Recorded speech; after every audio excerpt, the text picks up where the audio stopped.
صرف پیارے پیغمبر جناب محمد صلی اللہ علیہ وآلہ وسلم کا جو کھانا اور پینا ہے. اچھا ایک بات سمجھو، ہمیں یہ سبق پڑھایا گیا سلو کما رأیتمونی اصلی، ہمیں نماز کیسے پڑھنی چاہیے؟ جیسے نبی صلی اللہ علیہ وسلم نے پڑھی. اچھا کیا کھانا پینا ویسا نہیں کرنا چاہیے جیسے نبی صلی اللہ علیہ وسلم نے کیا؟ نبی صلی اللہ علیہ وآلہ وسلم پوری زندگی، میرے محترم بھائی، انہوں نے کبھی پیٹ بھر کے کھانا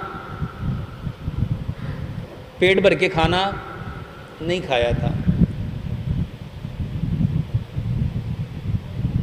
قرآن کہتا ہے کہ ایک مرد کو کتنی شادیاں کرنی چاہیے؟ 4. ایتھے ایک پوری نہیں ہوندی، 4 کینج کریں گے؟ صرف قیام، رکوع اور سجدہ لمبا شروع کر دو. میری کتاب ہے نماز اینڈ ماڈرن میڈیکل سائنس. واللہ قیام کا مطلب ہے آپ کی نسلوں کو قیامت تک قائم کرنا. اور قیام جس طرح پیارے پیغمبر جناب محمد صلی اللہ علیہ وآلہ وسلم نے کیا اس طرح کرو. میرا ایک لیکچر بہت وائرل ہوا ٹانگیں کھول کے نماز پڑھنے کا،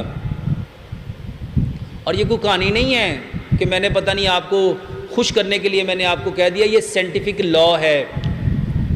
جب انسان ایسی حالت میں کھڑا ہوتا ہے کہ اس کی ٹیسٹیز اس کی تھائی کے ساتھ ٹچ نہیں ہوتی.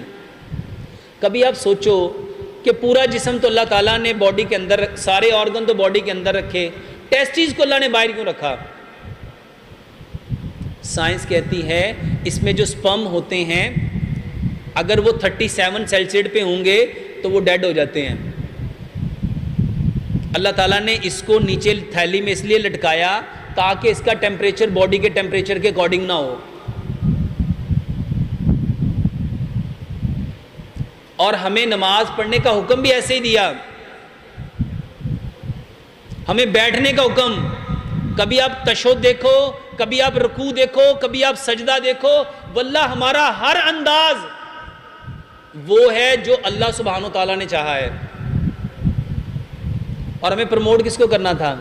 یہ جو کہتے ہیں نا اولاد نہیں ہے، کبھی آپ دیکھو اور 4 شادیاں کون کرتے ہیں؟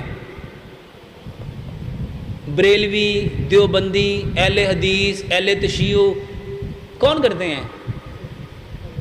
کیوں کرتے ہیں؟ کیونکہ میرے محترم بھائیوں، لمبا قیام، لمبا رکوع اور لمبا سجدہ کرنا آپ کی طاقت کو بڑھاتا ہے.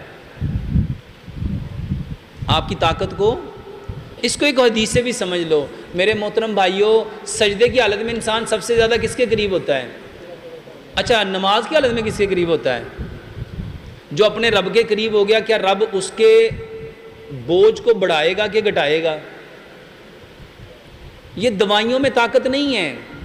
اور خاص طور پہ یہ جو مردانہ، یہ جو سیکسول پاور ہے نا، آپ کسی ڈاکٹر سے جا کے بات کر لو، وہ کہتے ہیں یہ جو اریکٹائل ڈس فنکشن ہوتا ہے it is a psychological problem not physical problem. اس کا تعلق یہاں سے ہے.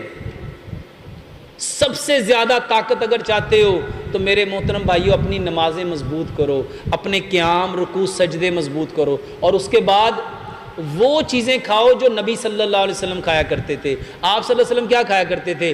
آپ نے کلونجی کے بارے میں کیا فرمایا؟ کلونجی وہ کالا دانہ ہے جس میں موت کے سوا ہر بیماری کی شفا ہے. اور الحمدللہ ثم الحمدللہ میں اپنے ہر مریض کو یہی دیتا ہوں اور لوگ ٹھیک ہوتے ہیں.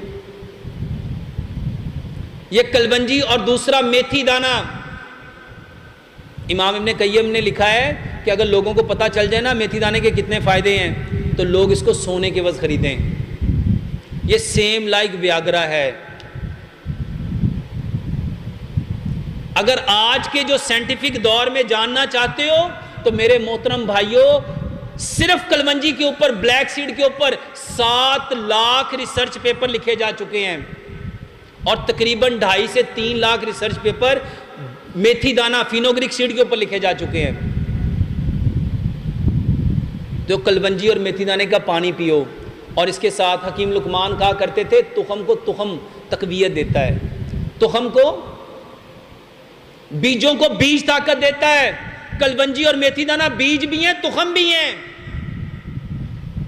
اور اس کے ساتھ بادام، کاجو، پستہ، اخروٹ، سفید تل، چاروں مغز، کشمش، سونف، یہ علاج ہے۔ اور الحمدللہ مسجد میں بیٹھا ہوں، ایسے ایسے لوگ جن کی رپورٹ 100% پرفیکٹ آئی ہے صرف یہی چیزیں کھانے سے۔ زیتون استعمال کرو، انجیر استعمال کرو، کیلے استعمال کرو، دودھ استعمال کرو، مچھلی استعمال کرو، شہد استعمال کرو، تلبینہ کھاؤ۔ نبی صلی اللہ علیہ وآلہ وسلم کے دور میں حضرت عائشہ صدیقہ رضی اللہ تعالیٰ فرماتی ہیں ہمارے ہاں جب کوئی بیمار ہو جاتا تلبینہ چولہوں پہ چڑھ جاتا تھا۔ تلبینہ کسے کہتے ہیں؟ جو کا دلیا۔